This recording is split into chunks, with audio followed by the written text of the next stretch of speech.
Bonjour tout le monde, merci d'être là. Alors, ce matin, je voudrais partager avec vous une expérience que j'ai vécue hier. Je pense elle pourra aussi aider plus d'une personne. Alors, hier, on m'appelle quelque part. On me dit, voilà, il y a un long couloir qui est commandé par le téléructeur. Deux téléructeurs, parce que c'est un long couloir et on a commandé ça avec deux téléructeurs pour séparer les circuits, les lampes de ce couloir en deux circuits. Alors, on me dit, voilà, le couloir est dans le noir. J'arrive, premier réflexe, je m'en vais au niveau de l'armoire électrique. Quand j'arrive dans l'armoire électrique, le constat que je fais, c'est que c'est le disjoncteur différentiel, qui est le disjoncteur de tête, qui est tombé. Je dis, waouh, pourquoi ça?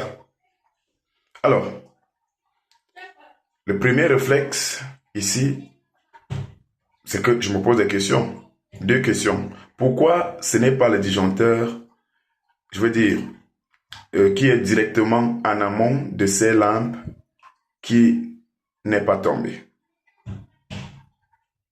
C'est parce que lui, si c'était un court-circuit, c'est lui qui devait tomber. Si c'était déjà un problème de surcharge, c'est lui qui devait tomber. Malheureusement, rien de tout ça. Rien des deux cas. Le troisième cas maintenant, c'est le disjoncteur différentiel qui tombe.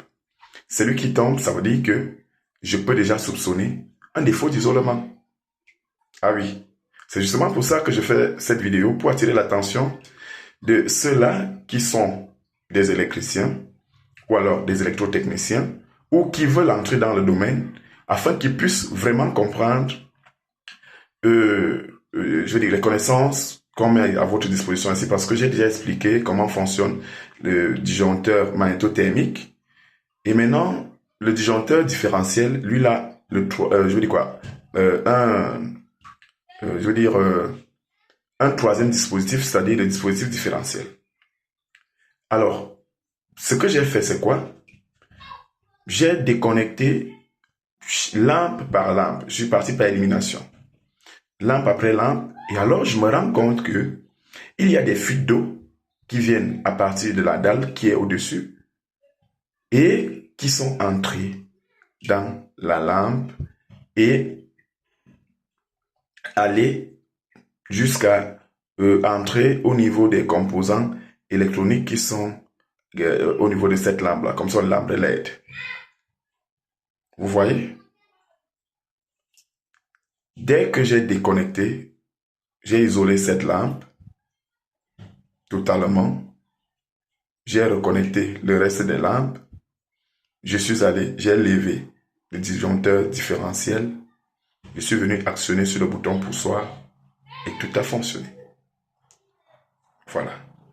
Donc, je voudrais attirer votre attention ici pour que, déjà, premièrement, lorsqu'on vous appelle pour une intervention, il y a un problème peut-être dans une maison, il faut bien observer.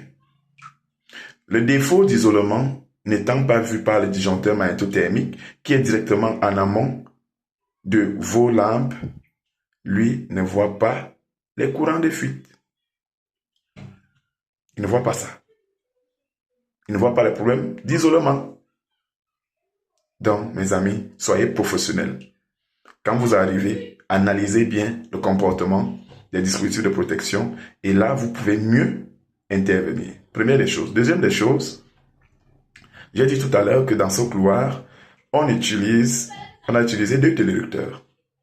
Dans les prochaines vidéos, je vais vous expliquer, on va voir le schéma, comment on réalise un montage par téléructeur. Merci. Partagez massivement.